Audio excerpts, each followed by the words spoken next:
Financial markets పై పట్టు సాధించాలనుకునే వాళ్ళు Revanth conduct చేసే వెబినార్ కోసం ఈ నెంబర్ కి కాల్ చేయండి. సుమన్ టీవీ ప్రేక్షకులకు నమస్కారం. నేను మీ రేవంత్ చలమల. సో 35 to 45 ఒక ఇంపార్టెంట్ ఏజ్ గ్రూప్. సో 35 కంటే ముందు కెరియర్ అడ్జస్ట్మెంట్, కెరియర్ సెటిల్మెంట్, కెరియర్లో గ్రోత్. సో దాదాపు 35కి వచ్చే టైం కల్లా ఆల్మోస్ట్ మనం ఒక కెరియర్ స్ట్రీమ్ లైన్లో కూడా వచ్చేసి ఉంటాం. అండ్ అంతకంటే ముందు పెళ్ళి, పిల్లలు, సో అదంతా కూడా కొంచెం యాక్టివిటీస్ తోటి ఉండేది. అదే 35 to 45 అదే విషయానికి వచ్చేసరికి అటు పిల్లలు పుట్టేసి అండ్ యాజ్ వెల్ యాజ్ మన కెరియర్ అనేది కూడా అనుకున్న స్థాయి కొద్దిగా రీచ్ అయిపోయి ఈ లెవెల్లోకి వచ్చేసి ఉంటాం. సో ఈ 35 to 45లో మనం ఏం చేస్తాము అన్న దాన్ని బేస్ చేసుకొని నెక్స్ట్ పిల్లల భవిష్యత్తు కానీ మీ రిటైర్మెంట్ భవిష్యత్తు కానీ కరెక్ట్గా ప్లాన్ చేసుకోగలుగుతాం. ఒకసారి 45 దాటిందా, ఫస్ట్ థింగ్ అదే ఐటీ కంపెనీలకు సంబంధించి వాళ్ళకి అసలు జాబ్ గ్యారంటీ 45 తర్వాత ఉంటుందా ఉండదా నో వన్ నోస్. అక్కడి నుంచి వీకర్ అయిపోతారు. 50 వచ్చింది అని అంటే అసలు జాబ్ ఉంటుందో లేదో కూడా తెలియదు ఐటీ వాళ్ళకి సహజంగా వర్క్ లైఫ్ తక్కువ. ఇనిషియల్గా పేస్ ఎక్కువ ఉంటాయి కానీ వర్క్ లైఫ్ తక్కువ. సో అదర్ వాళ్ళు మేబీ కొంచెం 55 వరకు కూడా వర్క్ చేయొచ్చు. కానీ ఆ టైం ఫ్రేమ్, సో 45 నుంచి నేను ప్లాన్ చేస్తాను అని అంటే ఆ టైం ఫ్రేమ్ సరిపోదు. సో ఏదైనా ప్లానింగ్ అనేది మనం 35 దగ్గర నుంచి మొదలు పెట్టాలి. ఈ 35 వచ్చేసరికి అటు వైఫ్ అండ్ హస్బెండ్ ఇద్దరూ కూర్చొని ఈ 35 కంటే ముందు మీరు ఏం యాక్టివిటీస్ చేశారు, అప్పటిదాకా మీరు చేసిన మిస్టేక్స్ ఏంటి, మీరు చేసిన మంచి ఇన్వెస్ట్మెంట్స్ ఏంటి, రెండింటిని రివ్యూ చేసుకోండి. సో ఇందులో మిస్టేక్ ఏంటి అనేది కూడా ఐడెంటిఫై అవ్వాలంటే మనకు ఒక పారామీటర్ ఉండాలి కదా.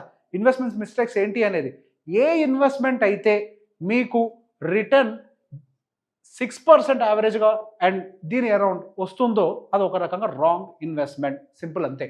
ఏ ఇన్వెస్ట్మెంట్స్ అయితే 12 and above ఏదో వచ్చినా పర్లేదు, 12 and above ఏదైతే వస్తుందో అది దాదాపుగా మీకు కన్సిడరబుల్లీ బెటర్గా వచ్చినట్టే. ఇది బెటర్ అని మాత్రమే అంట. ఇండియాలో ఏ ఇన్వెస్ట్మెంట్స్ అయినా కానీ 15 and above వస్తున్నాయని అంటే అవి మనకి మంచి ఇన్వెస్ట్మెంట్స్గా పరిగణిస్తాం. సో ఇంతకుముందు ఏవైతే మీకు 6, 7, 8 ఈ ఇన్వెస్ట్మెంట్స్ రిటర్న్స్ ఏవైతే ఉంటాయో సాధ్యమైనంత వరకు వీటిని ఇక్కడతో ఆపేసే ప్రయత్నం చేయాలి. ఈ 12 దగ్గర ఏవైతే ఉన్నాయో వాటిల్ని కూడా 15లోకి తీసుకెళ్లే ప్రయత్నం చేయాలి. సో మనం ఇక నుంచి ఆ రివ్యూని బేస్ చేసుకొని 15% CAGR వచ్చే విధంగా ప్లాన్ చేసుకొని ఇన్వెస్ట్మెంట్స్ని ముందు ప్లాన్ చేయాలి. దాంతోపాటుగా నేను రేపు పొద్దున లేకపోతే నా ఫ్యామిలీ వాళ్ళకు సంబంధించిన అవసరాలను తీర్చుకునే అవకాశం ఉందా లేదా అది తెలియాలి అంటే ముందు ఒక ప్లాన్ ప్రిపేర్ చేసుకోవాలి. అవసరాలు ఎట్లా తెలుస్తాయి, ఒక సిరీస్ ఆఫ్ ప్లాన్ ప్రిపేర్ చేసుకుంటే ఏమేమి నీడ్స్ ఉన్నాయి, అక్కడ నుంచి పిల్లలకి 10th క్లాస్ అండ్ ఇంటర్మీడియట్ వరకు స్టడీస్, వాళ్ళ హైయర్ ఎడ్యుకేషన్స్ అండ్ నెక్స్ట్ మీ స్పౌస్కి సంబంధించిన రిటైర్మెంట్ కార్పస్, వాళ్ళ అన్ని సంవత్సరాల వరకు బతకడానికి కావాల్సిన డబ్బులు, వీటన్నిటికీ కావాల్సిన కార్పస్ రెడీగా ఉందా లేదా. ఏ మనిషి దగ్గర అంత కార్పస్ రెడీగా ఉండదు. సో దానికి మనం ఇమీడియట్గా చూసుకోవాల్సింది ఏంటి, ఈ 35 రాగానే ఫస్ట్ టర్మ్ ఇన్సూరెన్స్ అనేది స్ట్రాంగ్గా ఉందా లేదా చెక్ చేయాలి. ఆ టర్మ్ ఇన్సూరెన్స్ ఓకే ఏదైనా జరిగితే, సో మనకి ఏదైనా అయిపోతే వచ్చేది, అలా కాకుండా మనం అంత లైఫ్ అంతా బాగానే ఉందనుకుందాం ఫర్ ఎగ్జాంపుల్, కానీ అన్సర్టనిటీ అంటే హెల్త్ బాగోలేదు, రకరకాల సినారియోస్ ఉంటాయి కదా. అట్లాంటి అన్సర్టనిటీ వచ్చినా కానీ ఏం జరుగుతుంది, మన దగ్గర ఉన్న సేవింగ్స్ అన్నీ అయిపోతాయి, ఇన్వెస్ట్మెంట్స్ అన్నీ కరిగిపోతాయి. సో దాన్ని ప్రొటెక్ట్ చేయడం కోసం ఒక హెల్త్ ఇన్సూరెన్స్ని తీసుకోవాలి. సో హెల్త్ ఇన్సూరెన్స్ ఒక పని ఏంటి అని అంటే మీ ఇన్వెస్ట్మెంట్స్ని ప్రొటెక్ట్ చేయడం. టర్మ్ ఇన్సూరెన్స్ యొక్క పని ఏంటి అని అంటే మీ ఫ్యూచర్, మీదంటే మీది కాదు, మీ పిల్లలు అండ్ వాళ్ళ భవిష్యత్తు, మీ భార్యకు సంబంధించినటువంటి ఫ్యూచర్ని ప్రొటెక్ట్ చేయడం. ఈ 35 కల్లా సరిగ్గా ఉన్నాయో లేదా చెక్ చేయాలి. సరైంది అనేది ఎలా జడ్జ్ చేస్తాం, ఈ టర్మ్ ఇన్సూరెన్స్ అనేది ఎంత ఉండాలి అంటే ×25 ×35 కాదండి, మీకు సంబంధించిన ఎక్స్పెండిచర్ ఇక్కడి నుంచి నెక్స్ట్ మీ పిల్లల స్కూలింగ్ కంప్లీట్ అయ్యేదాకా ఎంత ఖర్చు అవుతుంది, ఇంటర్మీడియట్కి ఎంత ఖర్చు అవుతుంది, ఇంజనీరింగ్కి ఎంత ఖర్చు అవుతుంది, మ్యారేజెస్కి ఎంత ఖర్చు అవుతుంది అండ్ రిటైర్మెంట్ కార్పస్కి ఎంత ఖర్చు అవుతుంది, ఇన్ బిట్వీన్ ఇప్పటి నుంచి ఆ రిటైర్మెంట్ వరకు కూడా ఇన్ బిట్వీన్ బతకడం కోసం ఎంత ఖర్చు అవుతుంది, ఇదంతా క్యాలిక్యులేట్ చేసి దాంట్లో నుంచి మీకు ఆల్రెడీ ఉన్న ఇన్సూరెన్స్ని మైనస్ చేస్తే ఫైనల్ టర్మ్ ఇన్సూరెన్స్ వస్తుంది. అదే ఈ టర్మ్ ఇన్సూరెన్స్. హెల్త్ ఇన్సూరెన్స్ ఎంత తీసుకోవాలి, ఎప్పుడైతే ఏదైనా హాస్పిటలైజ్ అయ్యాం వర్స్ట్ కేసును ఆలోచించాలి. ఎంత అవుతుంది, 2 లక్షలు అవుద్ది, 3 లక్షలు అవుద్ది, ఇంతవరకు అయితే అందరికీ మంచిదే, అసలు వాడుకోకూడదని కోరుకుంటాం. కానీ ఎమర్జెన్సీ క్రియేట్ వాడామనుకోండి 20-25 లక్షలు లేని ఏ పని కాదు. కాబట్టి ఏ టర్మ్ ఇన్సూరెన్స్ హెల్త్ ఇన్సూరెన్స్ అయినా సరే ఒక 20 లక్షలకో 25 లక్షలకో ఉంటే మనం కొంతవరకు సెక్యూర్డ్, వాటికి బోనస్లు ఏదో వస్తుంటాయి, అది మనకు నడిచిపోతూ ఉంటుంది. సో ఇక్కడతో అయిపోయిందా, లేదు. 45 ఏళ్ళు దాటాము అని అంటే అక్కడి నుంచి పిల్లలు చిన్నగా ఇంటర్మీడియట్లోకి ఎంటర్ అవుతారు ఒక 2-3 సంవత్సరాల్లో. నెక్స్ట్ ఇంటర్మీడియట్ వచ్చింది అంటే అక్కడి నుంచి పెద్ద ఖర్చులు మొదలవుతాయి. అప్పటికప్పుడు నేను ప్లాన్ చేస్తాను, ఇంటర్మీడియట్ నుంచి ప్లాన్ చేస్తాను కుదరదు కదా. సో ఇమీడియట్గా మనం 35 రాగానే ఇక్కడి నుంచి ప్యారలల్గా స్టార్ట్ చేయాల్సింది గోల్ ఇన్వెస్టింగ్. యాక్చువల్గా ముందు స్టార్ట్ చేస్తే బెటర్గా ఉంటుంది, కాకపోతే మనకి ఈ time frame is very important. So goal ఇన్వెస్టింగ్లో ఏమొస్తాయి, డెఫినెట్గా ఇమీడియట్గా మనకు వచ్చేది పిల్లలకి సంబంధించిన హయ్యర్ ఎడ్యుకేషన్. ఈ ఎడ్యుకేషన్కి సంబంధించి మనం ఎంత కాస్ట్ పెట్టాలనుకుంటున్నాం అన్న దాంతో ఫ్యూచర్ కాస్టింగ్ చేసుకొని దానికి ఇన్వెస్ట్మెంట్స్ ఇందాక నేను చెప్పినట్టుగా మినిమం 15% లో రాకూడదు. ఎందుకో కూడా చెప్తాను. ఎడ్యుకేషన్ ఇన్ఫ్లేషన్ అనేది మినిమం మనకి 12, 13, 14% తోటి గ్రో అవుతుంది. అదే మీకు ఈ ఎల్ఐసిలోనో XYZ 6-7% రిటర్న్ వచ్చే వాటిల్లో పెట్టుకుంటే మీరు ఇన్ఫ్లేషన్ మీట్ కారు. అంటే ఈ రోజు 100 రూపాయలు ఖర్చు పెడితే ఒక ఐటమ్ దొరుకుద్దేమో, మీరు అదే 6-7% రిటర్న్ వచ్చే దాంట్లో పెడితే అదే మీ అబ్బాయి చదువుకొచ్చే టైంకి ఆ వస్తువును కొనలేము.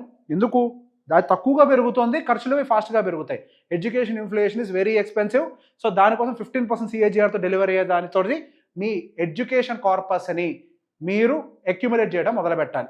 దాంతోపాటుగా మీకు రిక్వైర్మెంట్ ఏమొస్తుంది, నెక్స్ట్ వాళ్ళ ఎడ్యుకేషన్ అయిపోయిన వెంటనే 4 సంవత్సరాలకు 6 సంవత్సరాలకు వాళ్ళకి ఇమీడియట్గా వచ్చేది మ్యారేజ్ కార్పస్. ఈ మ్యారేజ్ కార్పస్ కోసం అనేది కూడా ఫస్ట్ మీరు అక్యుములేషన్ మొదలు పెట్టాలి. ఒకవేళ ఇన్ బిట్వీన్ వాళ్ళు ఏదైనా PG ఎడ్యుకేషన్కి వెళ్ళాలి అని అనుకుంటే ఆ PG ఎడ్యుకేషన్కి కూడా మీరు అక్యుములేషన్ చేయగలిగితే చేయండి. అది ఫైనాన్షియల్ ప్లానింగ్ కంప్లీట్ అయితేనే చెప్పగలుగుతాం. ఒక్కొక్కరికి ఒక కండిషన్, కొంతమంది కట్టగలుగుతారు, కొంతమంది పెట్టుకోలేరు. కండిషన్ని బట్టి వీ కెన్ ప్లాన్. మన పర్సనల్ లోన్లోకి వెళ్తామా, XYZ పర్సనల్ లోన్ తీసి ఎడ్యుకేషన్ లోన్కి వెళ్తారా, అప్పుడు PGకి ఇట్స్ డిఫరెంట్ పార్ట్. బట్ పెళ్ళైతే ఖచ్చితంగా చేయాలి కదా. ఈ 2 యాక్టివిటీస్ అయితే మనం తిన్నా తినకపోయినా ఖచ్చితంగా జరగాల్సిందే. అండ్ దాని తర్వాత ఏంటి, హోమ్. ఈ ఇంటికి సంబంధించి సహజంగా అందరూ 35 కంటే ముందు కంప్లీట్ చేసే ప్రయత్నం చేస్తారు. 35 కంటే ముందు దాన్ని కంప్లీట్ చేస్తే వీటి వేటికి అక్యుములేట్ చేయడం కుదరదు. అండ్ ఈ హోమ్ అనేది మనం 45 దాటిన తర్వాత కొనే ప్రయత్నం చేయాలి. సో దీనికి కూడా అక్యుములేషన్ కావాలి కదా. దాన్ని చాలామంది ఏం చేస్తున్నారు, డౌన్ పేమెంట్ కూడా పర్సనల్ లోన్ తీసుకుంటున్నారు. అలా కాకుండా మనం ఎంతవరకు కుదిరితే అంతవరకు ఇంటి కోసం కూడా కొంత అక్యుములేషన్ అనేది మొదలు పెట్టాలి. ఆ అక్యుములేషన్తో పాటుగా స్లోగా మనం రిటైర్మెంట్ కార్పస్ని కూడా అక్యుములేట్ చేస్తూనే ఉండాలి ప్యారలల్గా, హౌస్తో పాటు రిటైర్మెంట్ కార్పస్ కూడా. సో బేసిక్గా మనం ఏం చేస్తాం, రిటైర్మెంట్ కార్పస్ని పక్కకు వదిలేసి హోమ్ ఒక్కదాన్ని ఎలివేట్ చేస్తూ ఉంటాం. హోమ్ చేయాలి, ఇల్లు కట్టేయాలి అని. దానికి ఒక సింపుల్ మ్యాథ్ కూడా చెప్తా. మనం 45 తర్వాత కడితే ఏంటి, మనం 30 కంటే ముందు కొంటే ఏంటి. ఇప్పుడు సింపుల్గా క్యాలిక్యులేట్ చేసుకోండి. ఏ ఇల్లు అయినా హైదరాబాద్ లాంటి ఏరియాలో అపార్ట్మెంట్లు మ్యాక్సిమం ఉంటే 30 లేదా 35 సంవత్సరాల మించి ఉండవండి. మీరు ఏ 30 సంవత్సరాలకో పెద్ద అచీవ్మెంట్ అనుకుని ఇల్లు కొంటాం కదా, ఏమవుతుంది, 35 సంవత్సరాలకి దాన్ని డెమాలిష్ చేయాల్సి వస్తుంది. 35 ఇయర్స్ అంటే అప్రాక్సిమేట్గా ఎంత, మీకు 65 సంవత్సరాలు వచ్చేసరికి ఆ ఇల్లును కూల్చేయాలి. 65 సంవత్సరాలకి ఇల్లు కూలిస్తే అప్పుడేం చేస్తారు, మళ్ళీ కన్స్ట్రక్షన్ చేస్తారా? అది సాధ్యం అవుతుందా ప్రాక్టికల్గా? అదే మనకి ఈ మెథడ్ కాకుండా దాన్ని సుమారుగా మీరు 45కో లేకపోతే 47కో, సరే 45కే అనుకుందాం. ఈ 45 ఏజ్కే మనం కనుక కట్టాము అనుకోండి, ప్లస్ 30 ఇయర్స్ అంటే సుమారుగా ఎంత వస్తుంది, దాదాపుగా 75 సంవత్సరాలు. సుమారుగా 35 అంటే 75 సంవత్సరాల వరకు వస్తుంది. 45 + 30 35 75, ఓకే, అప్రాక్సిమేట్గా 75 వరకు వస్తుంది. సో బేసిక్గా మనం బతుకున్నంత కాలం మనం తీసుకున్న ఇల్లు ఉండాలి. కానీ అదే కంప్లీట్గా మన ఎక్స్ట్రా రిటైర్ అయ్యేటానికి కనుక డెమాలిష్ అయ్యే సిచ్యువేషన్లో ఉంటే ఇంకొంచెం ఇబ్బంది పడతాం. సో బేసిక్గా ఎప్పుడైనా ఇల్లు అనేది అందుకే 45 వరకు ప్లాన్ చేసుకోవాలి. దానికోసం కావాల్సినటువంటి ఫండ్స్ని ఏర్పాటు చేయాలి. కంప్లీట్గా ఇల్లు మనం కట్టడం కుదరదు. దానికి ఏం కావాలి, హోమ్ లోన్ కావాలి. హోమ్ లోన్కి కావాల్సింది ఏంటి, సిబిల్ స్కోర్ కావాలి. ఈ సిబిల్ స్కోర్ని మీరు ఎలా బిల్డ్ చేయగలుగుతారు, with disciplined payments of your existing credit cards or bike EMIs or car loans. ఇవి ఏవైతే ఉంటాయో వాటితో డిసిప్లిన్డ్గా పే చేస్తే ఇన్ బిట్వీన్ మీరు ఏదైతే 45 ఆ టైంకి వస్తారో అప్పుడు సిబిల్ బిల్డ్ అవుతుంది. యాక్చువల్గా సిబిల్ రిక్వైర్మెంట్ అంతా 45 దాటాక ఎక్కువ వస్తుంది. ఎందుకు, హైయర్ ఎడ్యుకేషన్ కోసం లోన్స్ అయి ఉండొచ్చు, లేకపోతే మీ ఇంటి కోసం లోన్స్ అయి ఉండొచ్చు, ఇంకేదైనా యాక్టివిటీస్ అయి ఉండొచ్చు. యాక్చువల్గా పెద్ద కార్పస్ అవసరం పడేదంతా 45 తర్వాతే. సో ఆ టైంకి మనం యాక్చువల్గా బిల్డ్ చేయాల్సింది సిబిల్ స్కోర్. ఇన్ బిట్వీన్ ఏదేదో తీసేసుకొని మెసప్ చేసేసి మన సిబిల్ స్కోర్ని పాడు చేసుకోకుండా ఆ టైంకి యాక్చువల్గా సిబిల్ స్కోర్ ప్రాపర్గా ఉండేలాగా ప్లాన్ చేసుకుంటే మనకు కావాల్సిన అన్నీ కూడా 45 టైం కల్లా ఏర్పాటైపోతాయి. అండ్ ఇల్లు అనే దాన్ని కూడా నెగ్లెక్ట్ చేయకండి. 45 టైం వచ్చే కల్లా 45 ఆ టైం వచ్చే టైం కల్లా ఖచ్చితంగా మనకు స్థిరాస్తులు అనేవి ఉండాలి. దాంతోపాటుగా ఈ ఇన్వెస్ట్మెంట్స్ అన్నీ కూడా ఉండాలి. ఈ ఇన్వెస్ట్మెంట్స్ అన్నీ కూడా మనం బతకటం కోసం వాడుకునేవి. ఇవి లేకుండా జస్ట్ ఏదో ఒక కాంక్రీట్ దాని మీద మనం ఫోకస్ పెడితే కాంక్రీట్ ఉంటుంది కానీ అందులో మనం ఉండం, అంతే తేడా. సో బేసిక్గా వీటన్నిటి మీద ఫోకస్ చేస్తూ term, health, marriage, education, retirement and house, దాంతోపాటుగా యూ సిబిల్ స్కోర్ ప్రాపర్గా మెయింటైన్ చేస్తే you can address any of the emergencies. And దీంతో పాటుగా ఇంకొక చిన్న మాట, ఖచ్చితంగా మీరు 2 సంవత్సరాలకి సరిపడా కార్పస్ని మెయింటైన్ చేయండి ఆఫ్ యువర్ ఎక్స్పెండిచర్ అంటే ఎమర్జెన్సీ కార్పస్ అని అంటే దాన్ని తీసుకొని వచ్చి బ్యాంక్లోనో పెట్టుకోని అవసరం లే. It can be invested, but the purpose of that fund is to withdraw when ever there is an emergency. అంతే. 2 సంవత్సరాలకు సరిపడా కార్పస్ పెట్టుకుంటే you can address any emergency. ఈ వీడియో మీకు కావాల్సిన వాళ్ళందరికీ షేర్ చేయండి. Thank you very much.